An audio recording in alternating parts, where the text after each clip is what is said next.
हरे कृष्णा।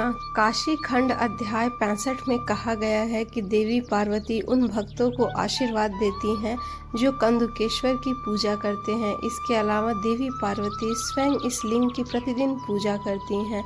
भगवान शिव और देवी पार्वती दोनों कंदुकेश्वर के भक्तों को आशीर्वाद देते हैं। काशी में स्थित कंदुकेश्वर ज्योतिर्लिंग दुष्टों का नाश करने वाला तथा भोग और मोक्ष प्रदान करने वाला है तथा मनुष्य की सारी मनोकामनाओं को पूरा करता है। तो आइए आज हम जानते हैं कंदुकेश्वर शिवलिंग की उत्पत्ति का कारण। शिव पुराण के 59वें अध्याय से सनत कुमार जी ने महामुनि वेद व्यास जी से कहा कि अब मैं आपको विदल और उत्पल नामक दो महादैत्यों के विनाश की कथा सुनाता हूँ।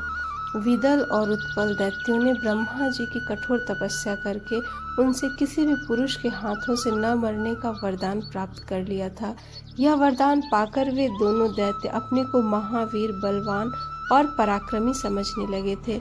तब उन्हें अपने पर बड़ा अभिमान हो गया और उन्होंने अपने बल से सारे ब्रह्मांड को जीतकर अपने वश में कर लिया। तत्पश्चात उन्होंने सब देवताओं को भी युद्ध में परास्त कर दिया और उनके स्वर्ग लोक पर अधिकार कर लिया। तब देवताओं ने ब्रह्मा जी को अपनी व्यथा सुनाई। तब ब्रह्मा जी ने उन्हें आश्वासन दिया और समझाया कि आप देवी पार्वती सहित भगवान शिव की आराधना करें, वे ही आपके दुखों को दूर करेंगे। आप सब उन्हीं की शरण में जाएं। भगवान भक्त वत्सल हैं, वे निश्चय ही आपका कल्याण करेंगे। तब ब्रह्मा जी की आज्ञा मानकर देवता शिव और शिवा की जय जयकार करते हुए अपने अपने धाम को चले गए। एक दिन की बात है, देवर्षि नारद भगवान शिव की इच्छा से प्रेरित होकर विदल और उत्पल नामक दैत्यों के पास गए और वहां उन्होंने उन महादैत्यों से देवी पार्वती के रूप सौंदर्य की बहुत प्रशंसा की।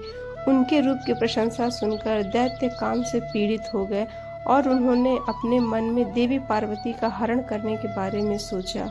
इस बुरी भावना को मन में लिए वे दैत्य पार्वती जी को देखने के लिए चल दिए। एक बार जब पार्वती देवी अपनी सहेलियों के साथ गेंद खेल रही थी, तब आकाश मार्ग से जाते समय उन दुराचारी दैत्यों की दृष्टि देवी पार्वती पर पड़ी।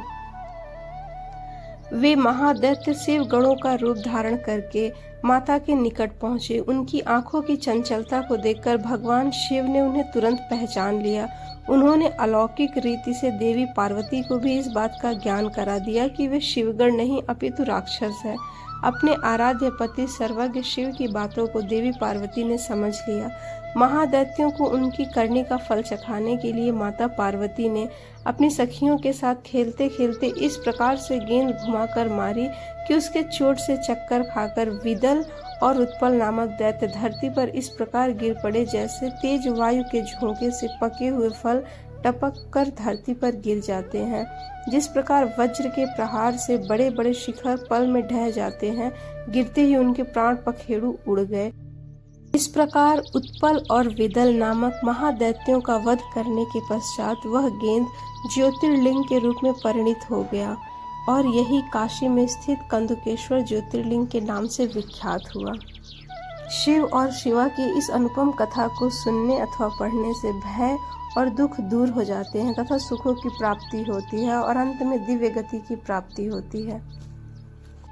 काशी में विख्यात यह मंदिर सुबह 6 बजे से 10 बजे तक और शाम 6 बजे से 8 बजे तक खुला रहता है। तो दोस्तों, शिव पुराण की यह पौराणिक कथा आपको कैसी लगी, हमें कमेंट करके ज़रूर बताएं। हरे कृष्णा।